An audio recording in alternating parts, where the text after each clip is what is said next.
do Senhor Jesus, amém, queridos? Que bom estarmos aqui na presença do Senhor, amém, queridos? Que bom que nós podemos compartilhar da palavra de vida. Eu queria chamar os irmãos para abrir a palavra na carta aos Gálatas, capítulo 3, verso 23, por favor. Amém? Podemos ler? Todos acharam? Diz assim a palavra de Deus: mas antes que viesse a fé, estávamos sob a tutela da lei e nela encerrados para essa fé que de futuro haveria de revelar-se. De maneira que a lei nos serviu diário para nos conduzir a Cristo, a fim de que fôssemos justificados por fé. Mas tendo vindo a fé, já não permanecemos subordinados ao aio, pois todos vós sois filhos de Deus mediante a fé em Cristo Jesus. Porque todos quantos fostes batizados em Cristo, de Cristo vos revestistes. De sarte não pode haver judeu, nem grego, nem escravo, nem liberto, nem homem, nem mulher, porque todos vós sois um em Cristo Jesus. E se sois de Cristo, também sois descendentes de Abraão e herdeiros segundo a promessa. Digo, pois, que durante o tempo em que o herdeiro é menor, em nada difere do escravo, pois que ele é senhor de tudo, mas está sob tutores e curadores até o tempo predeterminado pelo Pai. Assim também nós, quando éramos menores, estávamos servilmente sujeitos aos rudimentos do mundo. Vindo, porém, a plenitude do tempo, Deus enviou seu Filho, nascido de mulher, nascido sob a lei, para nos resgatar os que estávamos sob a lei, a fim de que recebêssemos a adoção de filhos. E porque vós sois filhos, enviou Deus ao nosso coração o Espírito de seu Filho, que clama: Abba, Pai. De sorte que já não és escravo, porém filho, e sendo filho, também herdeiros por Deus. Vamos orar. Obrigado, Pai, pela graça que nos alcançou, pelo teu amor, pela tua bênção. Obrigado por esse tempo de culto, de adoração, em que estamos aqui na presença bendita do Senhor, atraídos pelo Senhor. E agora nós pedimos que o Senhor mesmo venha ministrar o nosso coração. Queremos ouvir a tua voz, Pai. Somos teus filhos e filhas, somos rebanho do teu pastoreio e queremos ser ministrados pela palavra de vida do Senhor. Fala ao nosso coração, Paizinho. É a nossa oração em nome de Jesus. Amém. Amém, queridos. Podeis assentar. No sábado retrasado, compartilhei com a igreja a palavra no Dia dos Pais, sobre filhos da promessa. Eu comecei a compartilhar sobre a palavra que está no Evangelho de João, do capítulo 1, do verso até o 13, do 1 até o 13.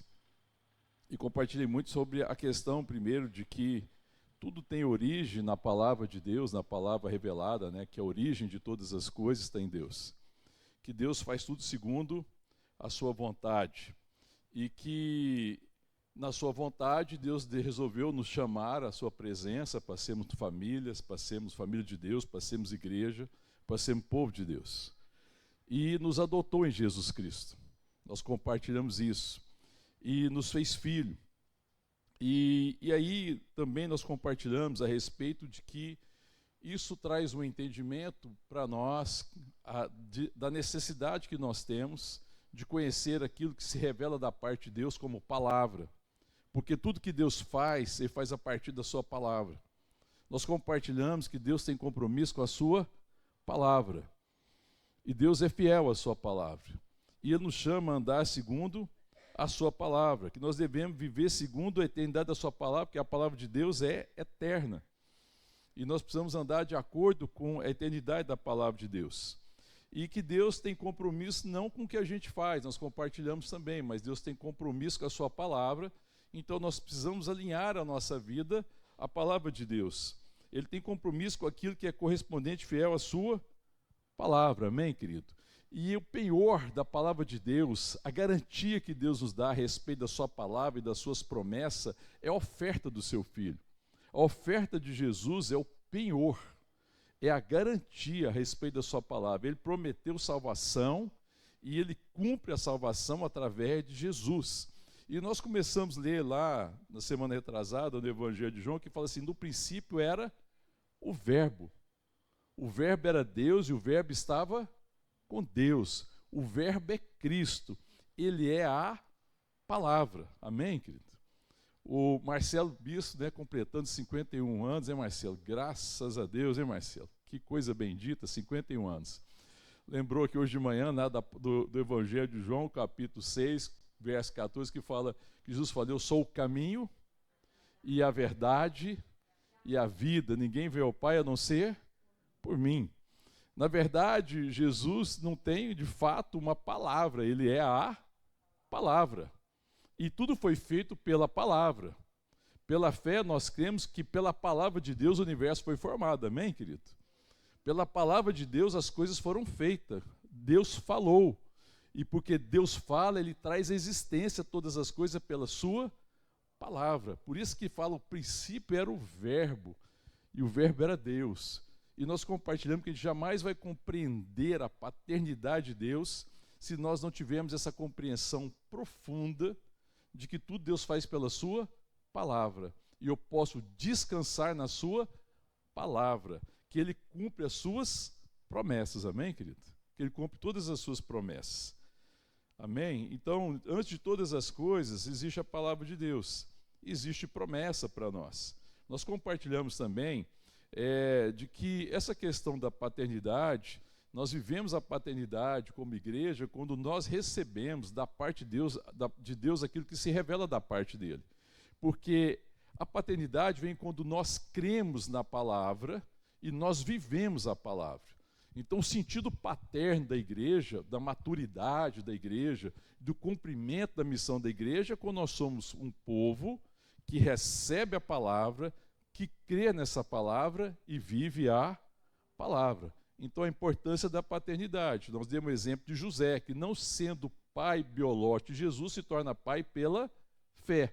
Ele exerce essa paternidade porque ele creu na palavra de Deus. E demos exemplo de Maria, que Maria fala da perspectiva materna, do dom materno, do dom da maternidade, da capacidade que ela tem de gerar filhos. Mas essa maternidade de Maria seria órfã se não fosse a fé de José.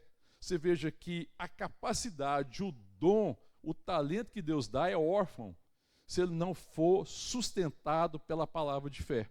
Amém, querido? Então Deus nos deu dons, Deus nos deu capacidade, mas Deus não tem compromisso com a nossa capacidade, nem com o nosso dom.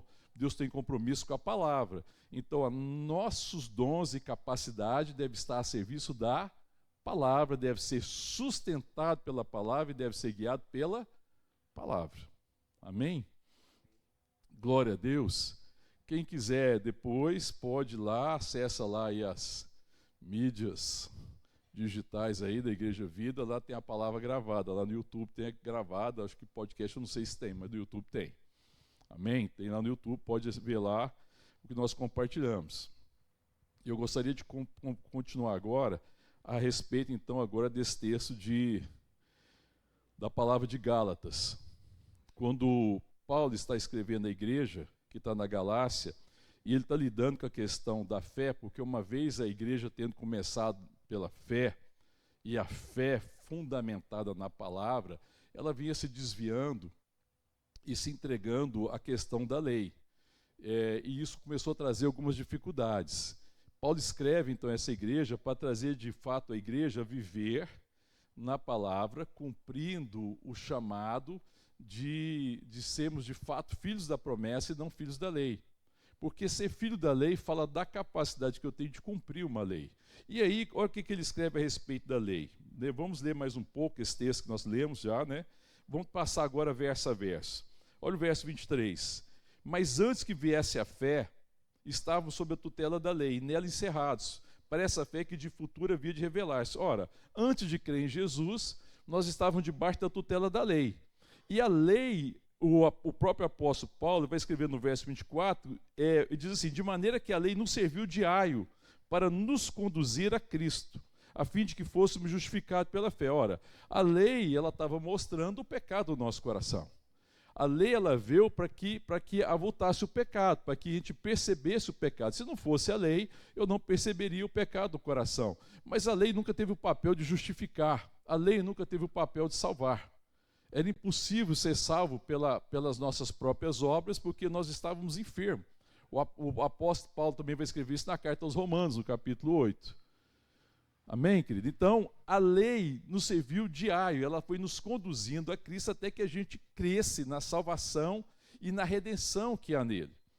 E ele fala que isso é como a gente era criança, que a gente não tinha a maturidade de crer.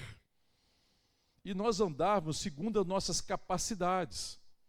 Nós éramos filhos da lei, andavam debaixo da lei, mas essa lei nos conduziu a Cristo, nos colocou diante de Cristo. Esse é o sentido que Paulo está colocando aqui na palavra.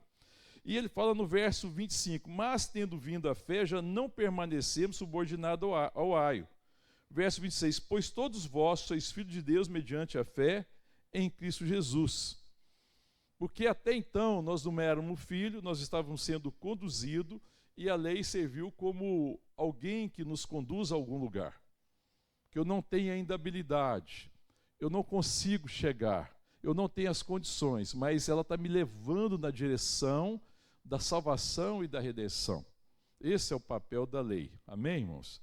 Depois ele continua dizendo, verso 27, porque todos quanto foste batizados em Cristo, de Cristo vos revestistes, porque, de Sarte, não pode haver judeu, nem grego, nem escravo, nem liberto, nem homem, nem mulher, porque todos vós sois um em Cristo Jesus. Ora, não existe diferença diante de Cristo, porque todos foram salvos pela fé, ninguém foi salvo por uma capacidade, ninguém foi salvo porque era homem, ninguém foi salvo porque era mulher, ninguém foi salvo porque era judeu, ninguém foi salvo porque era grego, ninguém foi salvo porque tinha uma capacidade maior ou superior aos outros. Não.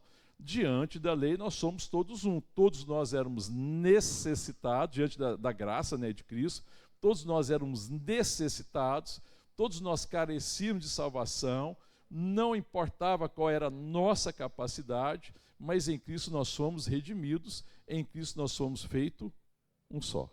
Amém?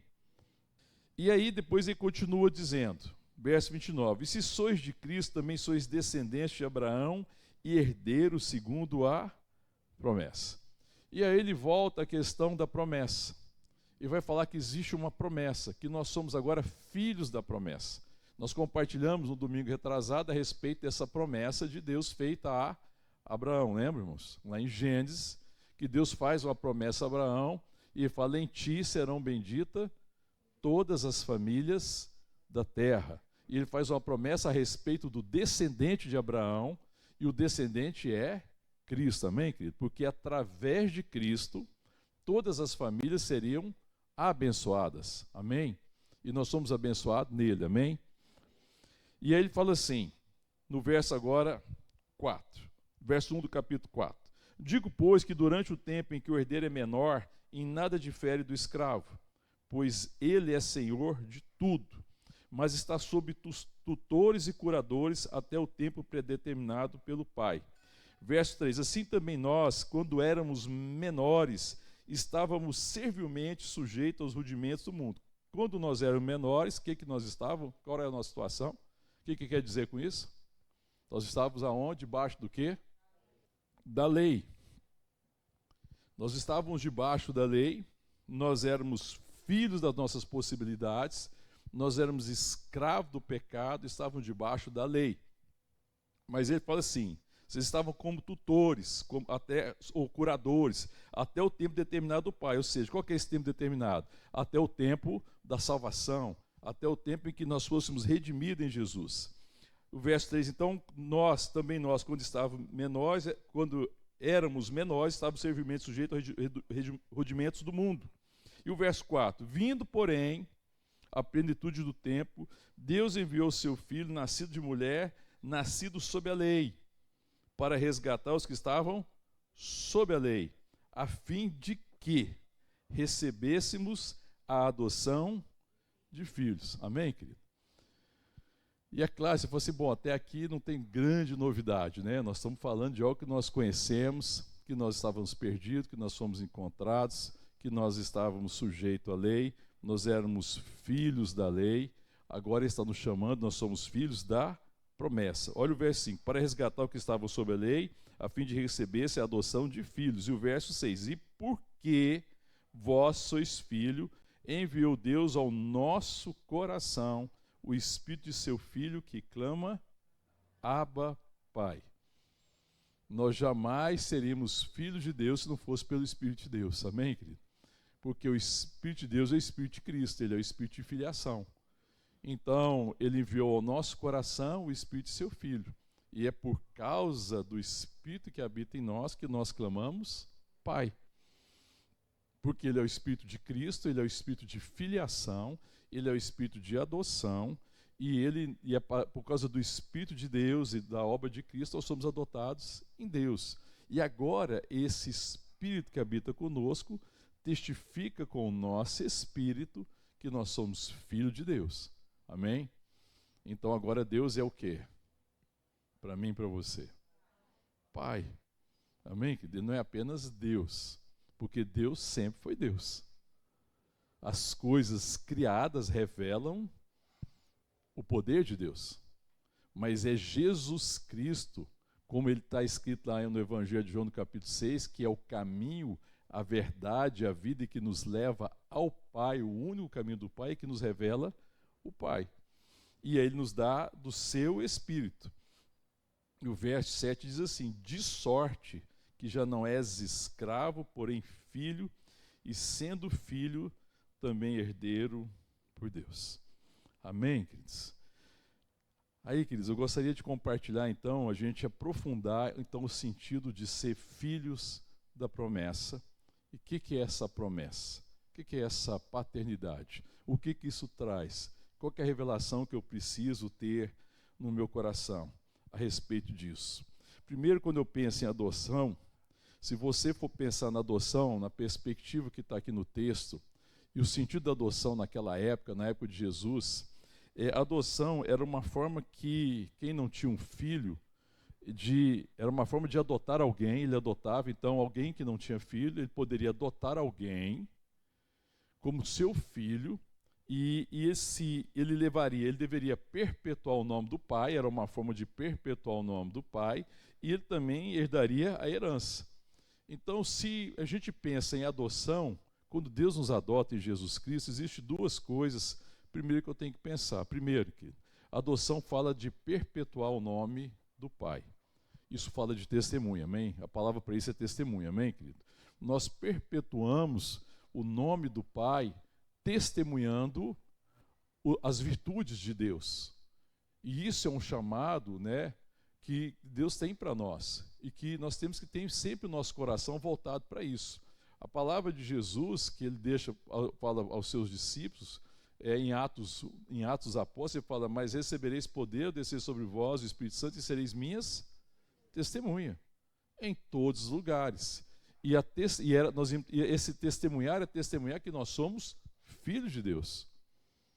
E que nós manifestamos, aonde nós estamos, a fragrância do conhecimento de Cristo através das virtudes de Deus em nós. Amém? Então, a primeira perspectiva da adoção, de ser filho, de eu pensar nessa questão de sermos adotados em Jesus, é perpetuar o nome do Pai. Fala da paternidade. E à medida que eu conheço a palavra, que eu ando segundo essa palavra, que eu creio nessa palavra, essa vontade de Deus vai se revelando, me transformando, transforma o meu coração, transforma o meu entendimento, me traz consciência e me leva a agir por consequência, como de fato eu sou filho de Deus. Amém? Então, o que nós vemos aqui, a importância da palavra. No princípio era a palavra, ele é o verbo, ele é a própria palavra encarnada, e ele que tem a palavra de vida eterna, só Cristo tem as palavras de vida eterna, e a palavra precisa ser o meu alimento diário. Amém, querido? A palavra tem que ser meu alimento diário. Esse era o alimento de Cristo. Cristo sempre separava um tempo para conhecer a palavra de Deus. Ele sempre falava: olha, a palavra que eu vos digo não são minhas, mas é aquilo que eu tenho ouvido do Pai, e isso eu tenho vos dado a conhecer. Isso é que falava o discípulo. Então, o que nós temos que falar e compartilhar com o mundo, irmão? Nós temos que falar e compartilhar com o mundo as nossas conclusões, ou nós temos que falar e compartilhar com o mundo aquilo que nós ouvimos da parte do Pai, cremos e compartilhamos. É isso que nós precisamos compartilhar. Existe uma palavra de Deus que Deus deseja compartilhar com o mundo perdido, com as pessoas, que nós podemos compartilhar uns com os outros, que abençoam uns aos outros, mas é uma palavra que está no coração do Pai. Existe sempre uma palavra. Jesus é o verbo, ele é a palavra. Amém, querido? Então eu preciso ter relação com essa palavra. Outra coisa que ele fala aqui da herança, que nós possamos pensar em adoção. Que aquele que se torna filho, então ele é quem deve perpetuar o nome do Pai. E segunda coisa que eu penso é, ele herda a herança de Deus, né? Aquilo que nós temos como herança. E aí é claro que a herança aqui é uma herança espiritual. Amém? Qual que é a primeira coisa que você pensa como herança? Vamos pensar aqui na perspectiva de herança. Em Deus. Qual a primeira coisa que você recebeu como herança de Deus? Vida eterna. Amém, querido? Não é qualquer vida. E aí é uma coisa incrível também, porque Jesus, ele é a própria palavra. Então é mais do que uma palavra que ele tem para me dar, ele é a palavra que se revela. E eu preciso ser a palavra do Pai revelada. Então eu preciso ser a revelação da palavra de Deus. À medida que eu amo as pessoas, que eu abençoo as pessoas, que eu me comporto como filho de Deus ou como filha de Deus, então eu estou sendo uma palavra revelada. Amém, querido? Eu estou revelando a palavra, eu estou vivendo a palavra, eu devo ser uma manifestação dessa palavra. Amém? Aí, quando eu penso nessa questão da herança, a primeira coisa que nós herdamos, né, é a vida eterna. E isso tem a ver com o Espírito prometido, porque a promessa era do Espírito Santo, que Deus habitaria com os homens. Amém? E nessa habitação ele nos dá da sua vida. Então veja bem, que primeiro Deus está repartindo comigo e com você o quê? A palavra. Porque pela palavra nós cremos. Pela palavra, pelo Filho, nós nos tornamos filho de Deus. Depois ele está derramando sobre nós também, compartilhando o quê? Eu sou o caminho, a verdade e a vida. A verdade é a palavra. Vida eterna fala da vida de Deus. Então Deus também não deu uma vida para mim, outra vida para o Marcelo, uma vida para a Marília, uma vida para a Adriana, uma vida para cada um de nós. Não. Ele está repartindo a vida, a única vida, ele é a vida, e fora dele não existe vida. Amém, querido? Então Deus não está dando a vida para mim. Ele está me chamando para viver nele, porque ele é a vida. Então o que ele está dizendo? Eu sou o caminho, a verdade e a vida. E às vezes a gente tem uma compreensão, não, Deus me deu vida. A gente até pode falar isso de uma certa forma, mas o sentido mais profundo nunca foi esse. Deus me chamou para ele, para viver nele, porque ele é a vida. A vida eterna está nele. Amém, querido? E nós vivemos a plenitude nele. Ele é a palavra. Deus não tem uma palavra para cada um de nós, ele é a palavra para ser vivida. E eu vou viver essa palavra em muitas dimensões, em muitas formas, em cada momento, em cada situação da minha vida, mas ele é a palavra. E ele é a palavra no sentido de que ele é a origem de todas as coisas. Amém, querido? Eu e você existimos por causa da vontade de Deus. Porque existiu uma vontade que se revelou num determinado momento da história e nós nascemos. E nós compartilhamos na semana retrasada que nós não somos fruto da vontade de um homem e de uma mulher, da possibilidade de um homem e de uma mulher. Na perspectiva da vida natural, sim, nós nascemos biologicamente por causa da relação de um homem e de uma mulher. Isso é uma capacidade, amém, querido? Isso é uma capacidade, mas nós não somos filhos da capacidade. Nós somos filhos da promessa. Nós somos os filhos da fé. Nós somos filhos da vontade de Deus. Nós nascemos dele. Nós não nascemos da água do Espírito. O apóstolo João, no evangelho dele, vai dizer que nós nascemos de Deus, que nós fomos feitos filhos de Deus, que nós nascemos não da vontade da carne, nem da vontade do homem, nem da vontade da mulher, nós nascemos da vontade de Deus, amém, querido? Então, como filhos de Deus, nós somos gerados nele, por uma palavra eterna. Recebemos em Cristo Jesus uma vida eterna. Amém, querido? Então, a primeira perspectiva, quando eu penso de herança, para a gente andar na posse da nossa herança, daquilo que importa, daquilo que tem valor eterno, é a vida eterna, amém, querido? A vida que nós recebemos é extraordinária, porque essa vida está nele, nós estamos nele. Aí essa vida, irmão, só é desfrutada nele. Essa vida não é desfrutada fora dele. A incoerência cristã, irmão, é tendo recebido uma vida eterna e viver fora dele. A incoerência cristã é tendo a palavra, podendo estar na palavra, podendo viver segundo a eternidade da palavra, a gente viver segundo as nossas conclusões, não segundo aquilo que é eterno, segundo aquilo que se revela da parte de Deus. De vez de falar assim, Deus, eu quero conhecer aquilo que está no teu coração, a palavra que está no seu coração, a vontade do seu coração. Senhor, é isso que me sustenta, é isso que pode me alimentar. Eu não quero concluir por uma capacidade humana, mas eu desejo revelação. Fala o meu coração. E é o prazer de Deus revelar-se, amém, querido? Veja a incoerência, irmão. Nós podemos andar nele, que é a palavra, e a gente às vezes é um povo escravo das nossas conclusões.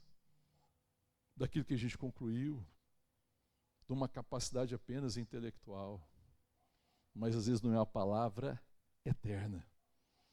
Sabe, querido, porque aquilo que é eterno da parte de Deus, aquilo que permanece, é aquilo que sustenta, é a palavra que dá sentido, a palavra que me faz significar a vida, a palavra que me faz viver de tal forma que Deus seja glorificado, porque as pessoas estão vendo em mim Cristo, o Verbo.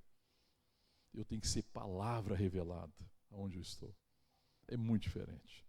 Amém? O que eu poderia pensar também? Então nós pensamos vida eterna, que tem a ver, claro, com o Espírito prometido, a habitação do Espírito. E aí eu poderia pensar em promessas divinas, irmão. As promessas divinas não é para que eu tenha uma expectativa de futuro. Quando eu creio nas promessas, na palavra que se revela, ela é para me dar certeza de quem eu sou e daquilo que eu posso entregar ou revelar através da minha vida. Amém, querido? A promessa não é para que eu tenha uma expectativa que, quem sabe, a minha vida vai ser abençoada. Não, a promessa me dá uma certeza de que eu já sou abençoado. Que eu já sou abençoado nele. E que sempre existe recurso em mim, em nós, para abençoar a nossa geração. Amém, querido? Você veja que a gente tem uma relação errada às vezes com as promessas. A gente vê a promessa como algo que talvez a gente consiga alcançar. Mas a promessa de Deus, ela originou em quê? A promessa partiu de onde? Quem é que fez a promessa? Deus. Ele é fiel à promessa ou não é? Então, se ele é fiel à sua promessa, e a promessa é uma certeza, então a promessa não pode ser para mim uma expectativa de quem sabe aconteça. A promessa para mim tem que ser uma certeza de uma realidade que talvez ainda não possa ser vista, mas que um dia virá à luz. Amém? E que ela tem que estar no meu coração. Amém, querida? A promessa que Deus tem para a minha casa, de abençoar a minha casa. A promessa que diz assim, crê no Senhor Jesus, será salvo tu e a tua casa. Amém, querido? Crê nessa promessa, irmão? Isso deve tirar toda a ansiedade do meu coração. E encher meu coração de certeza, de louvor e de adoração. E falar, Senhor, se essa é a tua palavra, se a tua palavra não volta vazia, se a tua palavra é eficaz, me ajuda a viver pela fé de que o Senhor está salvando a minha casa. Me ajuda, Senhor, a ser alguém que aquece o coração da minha casa com uma fé viva. Senhor, eu não quero ter uma fé morta. Eu quero ser alguém que, ainda que a minha casa esteja gelada, ainda que as pessoas ainda estejam vivendo em incredulidade, eu quero ser uma chama acesa, que não permite que a minha família se perca na escuridão da incredulidade. Eu quero ser uma chama que ilumina até que toda treva seja afastada. Amém, querido? Olha o tamanho da diferença de você ter expectativa de quem sabe, talvez, mas de quem fala, não, eu tenho certeza. porque não depende de mim, porque não depende da minha casa, porque não depende de circunstância, mas existe uma palavra que é fiel. Eu quero ser fiel também, crendo nessa palavra. Amém, querido? É uma diferença enorme, irmão. Quando eu permaneço firme, crendo nisso, creia nisso. Essa promessa é para acalmar o meu coração e o seu coração. Amém, querido? Ele é fiel. Quem fez a promessa é fiel, ainda que a gente seja infiel, ele é fiel. Ele permanece fiel. A promessa não é uma coisa legalista. Olha, se você fizer, acontece. Não, a promessa é para quem crer. É para crer, querido. É para crer contra a esperança. É para crer contra a circunstância. Porque quem fez a promessa é fiel. Sabe, querido? E aí, se a gente não se alimenta dessa palavra, a gente às vezes vai perder nessa perspectiva da fidelidade. Fidelidade, meu irmão, ouça o que eu estou dizendo, é alimentada pela palavra. A gente às vezes deixa de ser fiel porque a gente perde o sustento da palavra. Eu preciso me alimentar dessa palavra, porque quem fez a promessa, ele é fiel. Amém, querido? Quando eu penso nas promessas divinas, irmão, são muitas promessas. A palavra de Deus está tomada de promessa. Deus cumpriu cada uma das suas promessas. Nenhuma promessa do Senhor caiu. Eu preciso continuar crendo nisso, para que eu seja um testemunho das promessas de Deus. Que eu continuo crendo e esperando com convicção. Não é a esperança do talvez, mas é a esperança da certeza. Porque essa esperança, ela significa certeza. Quando a palavra fala quando vai falar das virtudes lá do amor, o amor tudo espera. O amor tudo crê. Porque o amor espera com convicção. Não é a esperança de quem tem dúvida, mas é a esperança de quem vai perseverar, porque sabe que um dia a palavra se cumprirá. Essa é a esperança que deve encher o nosso coração. A certeza de que não importa o tempo, Deus é fiel. A palavra dele se cumprirá. Amém, querido? E aí eu vou tocar talvez no último ponto, e para mim o mais importante, quando eu penso no que significa a herança espiritual. Nós falamos de vida eterna, o Espírito prometido, claro, a vida eterna, as promessas divinas, né? Então somos herdeiros de todas as promessas, mas talvez a maior herança, e que a gente talvez não desfrute adequadamente da herança, é a intimidade com Deus. A maior herança que um filho de Deus recebe de Deus é a intimidade. É essa possibilidade de adentrar a presença de Deus sempre. Irmão, porque quando nós estávamos diante de Deus, nós estávamos ausentes da presença dele, havia um véu que separava, não era assim? Havia um véu, o pecado, ele estabeleceu um véu. Eu não tinha acesso a Deus, eu estava distante de Deus, eu me tornei órfão, o pecado me afastou de Deus. Eu não tinha acesso a Deus, mas em Cristo Jesus, a palavra fala que ele é o caminho, irmão. Ele é o caminho, ele é a verdade, ele é a vida. Então, se ele é o caminho para ser vivido. Então, Deus não tem para mim um caminho. Deus não tem para você um caminho. Ele é o caminho, ele tem um convite à intimidade.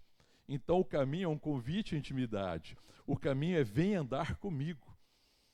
Caminho significa andar, estar com ele, desfrutar da presença. E talvez seja a coisa que a gente mais negligencia. Porque sendo herdeiro das promessas de Deus e tendo herdado essa bênção de acesso da intimidade com Deus, a gente talvez seja o povo que mais despreza uma promessa bendita. A gente talvez não entenda, e Deus precisa abrir o nosso coração para a gente entender a preciosidade de tudo que nós herdamos em Cristo Jesus. Nós somos herdeiros. A palavra está dizendo, olha, verso 7 do capítulo 4, de sorte que já não és escravo, porém filhos, e sendo filho também herdeiro por Deus. Vocês são herdeiros, vocês têm uma herança bendita, maravilhosa, viva de acordo com essa herança. E parte bendita da herança, irmão, é a intimidade. Nós sabemos que Deus é onipresente, sim ou não, irmão? Deus está presente em todo lugar, não é? Deus é onipotente ou não é onipotente? Deus pode fazer todas as coisas. Deus também é onisciente, não é, irmão? Deus conhece todas as coisas. E nós não recebemos esse atributo de Deus. Esse atributo da onipotência, da onisciência e da onipresença não é um atributo comunicável, ele não comunica conosco. Isso é um atributo exclusivo de Deus. Um atributo comunicável de Deus é o amor. Porque assim como ele é amor, nós também devemos amar como ele amou, amém, querido? Então é um atributo que ele comunica. Deus é misericordioso, e assim como ele age com misericórdia conosco, nós devemos ter misericórdia para com os outros, amém, querido? Amém? Então, as suas virtudes, dessa perspectiva de caráter, são atributos comunicáveis, que ele comunicou, ou seja, que ele nos deu. Que quando nós estamos nele, nós recebemos dele. Agora, nós não somos onipresentes. Deus é onipresente. A dificuldade não é que Deus não esteja presente, porque ele é o Deus Emanuel. A dificuldade é que eu não desfruto da presença, porque ainda que Deus seja um Deus presente, eu posso não adentrar à presença. Deus está presente nesse lugar, irmão? Certeza. Teologicamente falando, todo mundo tem certeza, né, irmão? Agora, quem é que está desfrutando dessa presença, irmão? Será que nós desfrutamos? O que adianta Deus ser onipresente e se nós não desfrutamos da presença? Então eu fico, às vezes, vamos fazer um paralelo, às vezes, com uma casa. Né? Eu vou fazer um paralelo com mãe, né? Mãe na casa é quase um ser onipresente, né? Porque a mãe está em todo lugar. Mãe está fazendo tudo. Mãe está relacionando tudo. Então você pega uma casa, a casa é permeada pela mãe, sim ou não, querido? Ela é permeada, sim ou não? Não tem jeito. Você vê o lugar, a casa, um quarto arrumado, a mãe teve ali. Você vê uma comida no fogão, pronto, servido, a mãe esteve presente naquele lugar.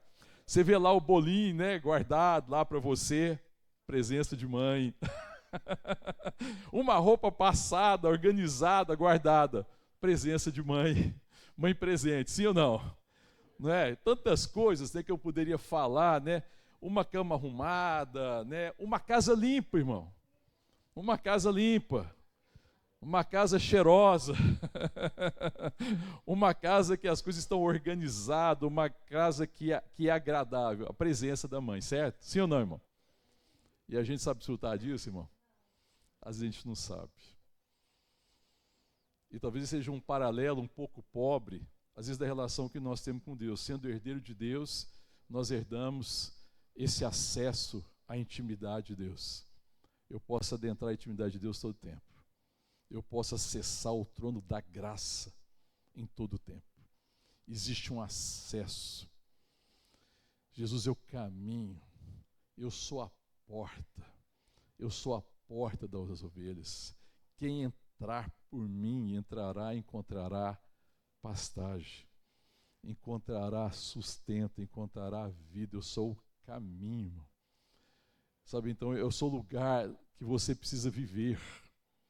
Não é lugar que eu visito, mas é lugar que eu preciso aprender a viver. E às vezes a gente reduz a intimidade com Deus, algumas visitas, quem sabe no dia de culto. A gente faça uma visita a Deus. Oh Deus, estava com saudade. Essa música me lembrou do Senhor. Meus irmãos me lembrou do Senhor. Sabe que às vezes a gente não está desfrutando. Às vezes a gente vai num grupo pequeno, e naquele grupo você experimenta, né, da presença de Deus, da graça de Deus. A gente faz aquela visita, mas a gente sai muito fácil da presença dele. Nós somos um povo que tem perdido essa oportunidade única, extraordinária, de ter intimidade com o Deus Criador do universo, com o Senhor dos senhores, com o Rei dos reis, com o Senhor da glória. Amém, querido? E existe uma outra coisa também, querido, ele tem prazer na nossa presença. Quando Deus se referia ao seu Filho Jesus, em algumas manifestações, ele falou assim: este é o meu Filho amado, em quem tenho todo o meu prazer. Você crê nisso, querido? Que Deus tem prazer em você, que Deus tem prazer em nós, que é um deleite para Deus quando estamos na presença dEle. Você tem essa convicção? A gente às vezes perdeu, né, essa perspectiva de criança. Criança pequena, ela sabe de alguma forma, inocente, que ele tem prazer nele, né? A Isabel, cheguei aqui, a Isabel estava ali, aí a gente já ri, já fica todo alegre, feliz, e já pega e beija. Você acha que criança pequena tem dúvida do prazer que a gente tem neles? Nenhum. Não é que a gente pega, todo mundo chega, ai meu bebezinho, ai isso, aquilo, que benção, e a gente pega e abraça e cheira, não é, querido? Não é? É uma alegria tão grande, pelo menos a de vô é uma alegria tão incrível, que criança, neto nenhum tem dúvida de que vô e vó têm prazer na presença dele. Filho cresce e fica bobo, acha que pai e mãe não têm prazer, mas nós temos prazer na presença dos filhos, só que eles ficam bobo. Fica adolescente, fica bobo. Aí perde, às vezes, essa perspectiva do prazer que o pai e a mãe têm. Depois eles vão lembrar desse prazer lá mais na frente, porque amadurece, e aí deseja estar perto de pai e de mãe. Eu estava comentando com a Adriana esses dias, né, alguém falando sobre a questão de sucesso. Um sinal de sucesso na vida de um homem não é o que você faz, não é o que você construiu, não é a sua carreira, não são os seus bens, não são nada disso. Sucesso é se você teve família e seus filhos têm prazer de estar na sua presença. Na velhice, mais lá na frente, se os seus filhos têm prazer na sua presença, então a sua vida valeu a pena. Sabe, que eu fico pensando que às vezes a nossa dificuldade é essa. Que a gente às vezes vai perdendo isso, deixando de desfrutar dessa bênção bendita. E a gente não compreende a profundidade disso. Olha que a palavra de Deus está falando para mim e para você. De sorte, irmão, nós não somos mais escravos da lei, nós não somos mais escravos da nossa capacidade, da nossa possibilidade, nós somos filho, mas não somente filho, verso 7 fala, não somente filho, também herdeiro por Deus. Vocês são herdeiros. Vocês são herdeiros da vida, vocês herdaram o espírito de vida, o espírito de filiação, vocês são herdeiros da promessa, vocês são herdeiros da intimidade, vocês devem ser um povo confiante. Amém, querido? Em que eu possa adentrar sempre a intimidade de Deus. E tudo isso é por meio da fé. Salvação é pela fé. Amém, querido? A transformação da minha vida, a santidade é um processo em que Deus vai me transformando a imagem da sua semelhança pela palavra, pela ação do Espírito Santo, pela fé, por aquilo que vai se revelando da parte de Deus. E aí eu vou vivendo a bênção da paternidade de Deus em relação a mim. Aí eu posso exercer essa paternidade na minha relação com a igreja, como uma relação com o mundo. Quando eu sou a expressão do Pai, quando eu sou a expressão do seu amor, quando eu sou a expressão da sua graça. Amém, querido? É um chamado à intimidade. Essa é a herança mais bendita, o acesso. Deixa eu marcar daí Gálatas aí, volta um pouquinho comigo, Romanos. O capítulo 8 de Romanos, por favor. O verso 12. Romanos 8, o verso é o 12. No capítulo 12, Paulo vai trabalhar principalmente sobre a questão da obra do Espírito Santo. Na carta aos Romanos, né, o capítulo que vai mais falar da ação do Espírito, da obra do Espírito. Mas olha o verso 12. Achou aí? Romanos 8, verso 12. Diz assim: assim, pois, irmãos, somos devedores não à carne, como se constrangido a viver segundo a carne. Olha, vocês não estão debaixo mais da lei, vocês não são mais escravos, vocês são filhos. Por quê? Verso 13. Porque se viver segundo a carne, caminhais para a morte. Ora, quem está vivendo segundo a carne é escravo da carne. Esse ainda está perdido, está debaixo da lei. Mas, se pelo Espírito mortificardes os feitos do corpo, certamente vivereis. Vivereis como? Como filhos de Deus. Olha o verso 14. Pois todos que são guiados pelo Espírito de Deus são o quê, irmãos? São filhos de Deus. Essa é a marca singular dos filhos de Deus, ser guiado pelo Espírito de Deus, pelo Espírito de santidade. Verso 15. Porque não recebeste o espírito de escravidão, para viver de outra vez atemorizados, com dúvida se Deus vai continuar te amando, se você tem valor diante de Deus, se você vive a relação com Deus que depende do seu desempenho, se Deus vai realmente abençoar, será que a promessa vai cumprir? Porque às vezes eu sou falho, às vezes eu tenho fraqueza. Então quem recebeu esse espírito, recebeu o espírito de escravidão. O espírito que nós recebemos não é esse para viver atemorizado, é outro espírito, é um espírito de confiança. Olha o que ele diz, a segunda parte do verso 15. Mas recebeste o espírito de quê, irmão? De adoção, baseado no qual clamamos, Abba Pai. É o mesmo verso que Paulo usou na carta aos Gálatas. Nós recebemos o Espírito de adoção, baseado no qual clamamos Pai. Ninguém pode dizer, olhar para Deus e falar Pai, se não for pelo Espírito Santo. E aí ele continua dizendo, 17, ora, se somos filhos, somos também herdeiros, herdeiros de Deus e co-herdeiros com Cristo. Se com ele sofremos, também com ele seremos glorificados. Então nós somos herdeiros em Cristo Jesus, fomos feito filho, fomos feito herdeiro, herdeiro de Deus, co-herdeiro com Cristo, sofremos com Cristo, e nós sofremos com Cristo de uma forma, porque nós participamos do sofrimento, amém, querido? Eu participei do sofrimento de Cristo, porque o sofrimento de Cristo foi a minha salvação, amém? Nós somos participantes dessa forma. Mas também nós sofremos com Cristo como igreja, às vezes, como corpo de Cristo, porque eu vou sofrer a injúria do mundo, eu posso sofrer a perseguição, eu posso sofrer a oposição, eu posso sofrer porque eu estou no mundo caído, então esse mundo é um lugar que existe sofrimento. Mas se eu estou sofrendo com Cristo, estando nele, então sofrer com Cristo, sofrer por causa do Evangelho, sofrer por causa da intimidade com Deus, sofrer porque eu sou guiado pelo Espírito, enquanto o mundo fala assim, anda nessa direção. E eu, de vez de ser guiado pelo mundo, pelas coisas do mundo, eu sou guiado pelo Espírito Santo que me fala, caminha comigo, porque o Espírito Santo não me fala para caminhar numa direção, ele fala, caminha comigo, porque eu sou o caminho. Isso vai gerar oposição, isso pode gerar sofrimento, isso pode gerar perseguição. Mas se eu sofro caminhando com Cristo, isso é um sinal de que também com ele eu serei glorificado. Isso apenas me dá certeza. Então a oposição do mundo, quando Cristo me conduz, me dá certeza que com ele eu serei glorificado. E que eu estou com ele no caminho. Porque Jesus não anda no ritmo do mundo. Jesus anda no ritmo da batida do coração do Pai. Ele está me chamando para andar com ele. Eu sou o caminho, anda comigo. Amém, querido? Então, quando Paulo escreve, ele está falando, olha, irmão, se com ele sofremos, com ele também seremos glorificados. E ele ainda vai falar no verso 18, porque para mim tem por certo que o sofrimento do tempo presente não podem ser comparados com a glória a ser revelada a nós. Não tem comparação entre aquilo que a gente pode sofrer agora por caminhar com Cristo, por se opor aos valores caídos do mundo, por ser sal da terra, por ser luz do mundo, por manter em mim a chama do Espírito Santo, por em meio à treva ser como um farol. Não existe sofrimento que isso possa trazer a mim que seja comparado com a glória que eu vou receber na vinda do Senhor, amém, querido? Não existe comparação.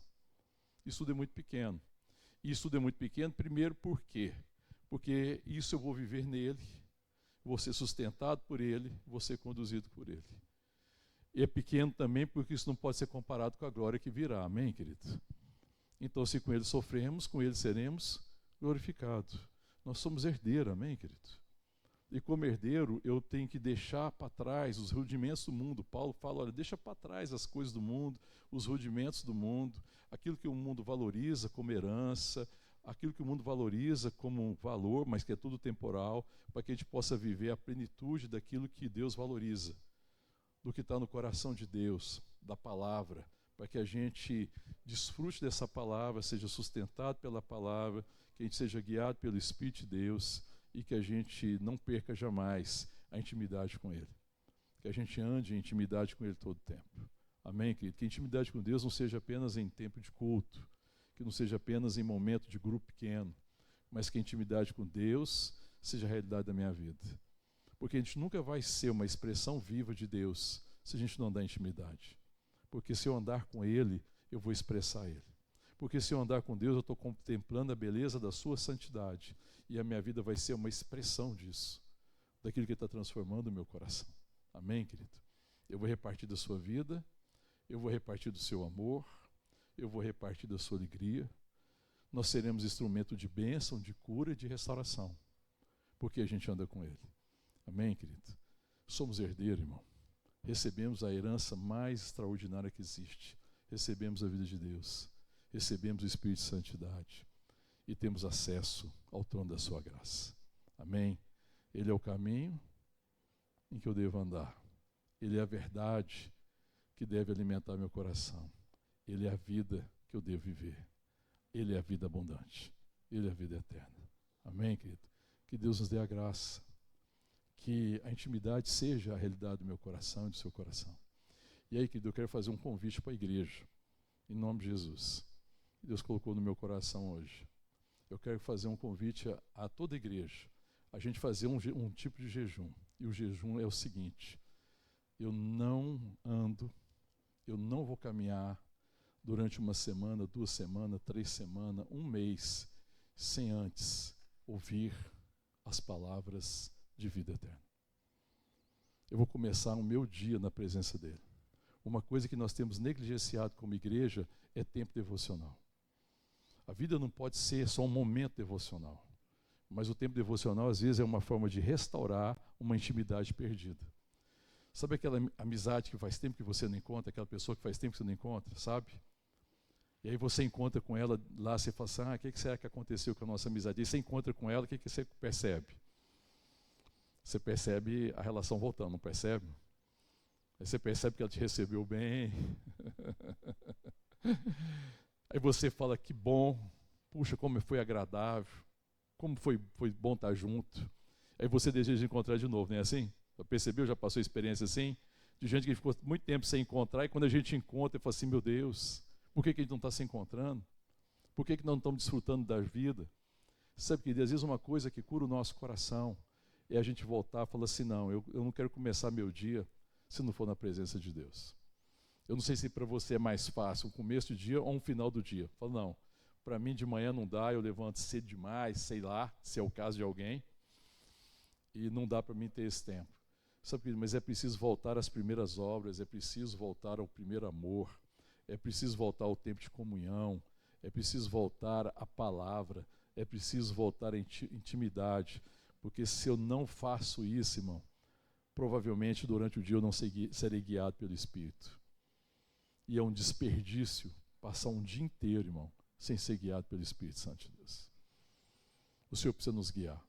E quando a gente começa o dia na presença dEle, ouvindo dEle, se alimentando dEle, então nosso coração fica sensível, não somente ao que Ele falou de manhã, mas o que Ele vai continuar falando ao meu coração e ao seu coração no restante do dia. Amém? Então eu queria convidar a igreja, é um convite, tá, querido? Porque ninguém é obrigado a fazer nada, cada um faz segundo o seu entendimento. Mas é um convite à igreja, que a gente volte à intimidade, que nós sejamos um povo que volta à palavra, para que a gente volte a caminhar na presença dEle, para que o meu caminho seja o caminho de Deus, para que eu não fique pedindo para Deus corrigir os meus caminhos, mas que eu diga, Senhor, eu quero andar seguindo o teu trilho, eu quero andar pisando os teus passos, eu quero seguir o Senhor, eu quero andar na tua presença, me guia, Senhor. Não permita, Senhor, que eu desperdice a intimidade com o Senhor. Algo tão extraordinário que somente os filhos de Deus têm acesso. Em nome de Jesus.